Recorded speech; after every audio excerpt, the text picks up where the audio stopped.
Social media रे सेई माने बदनाम हुअंती जो माने किछि भूल काम करथांती आज्ञा। जदि तमे किछि भूल करिन डरुच कोन पई? ता माने तमे करिच भूल काम, सेथिपई तमे डरुच। मिछ केस रे फसई दबु, जेल कर दबु, फांसी कर दबु। आख्या एटा 2026 कोर्ट रु नेकी पुलिस रु नेकी प्रशासन पर्यंत समस्त एडवांस आ प्रत्येक जिनस प्रमाण दरकार हुए। अच्छा, तमे जो पुलिस स्टेशन जाइथिलो सेठी निहाती भाबरे प्रमाण मागिथिबे। आपण पाखे किछि प्रमाण थिला ना? आपण जो पुलिस स्टेशन जाइथिले सेई पुलिस स्टेशन रे आपण नारे आगुरु एफआईआर हेकी अछि, रिओपन हेई पारे, सेथिपई आपण डरी गले कि? महा खलनायकंक कहिबा अनुଯାयी एसपी भूल, डीएसपी भूल, पुलिस भूल, कोर्ट भूल, समस्त भूल। जे गोटे कोटी 50 लाख टंका पई राजी हेइछि सी भी भूल। तमे एका ठीक, जदि तमे ठीक ताले डरुच कोन पई? थाना को जाई परिबेनी, पहुंची पारुनी, हाथ टेकी देली, असुविधा हेई गला।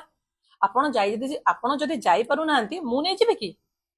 कुहंतु, आपण डर लागुची ना? आपण एथि पई जाउ नांती काळे आपणकर पुराना केस रिओपन हेई जिवो। आपण सेई लोक मानको बोका बनाउछन्ती जहा जोगु आपणकर चुली जळुची। टिके लाज नाही छी।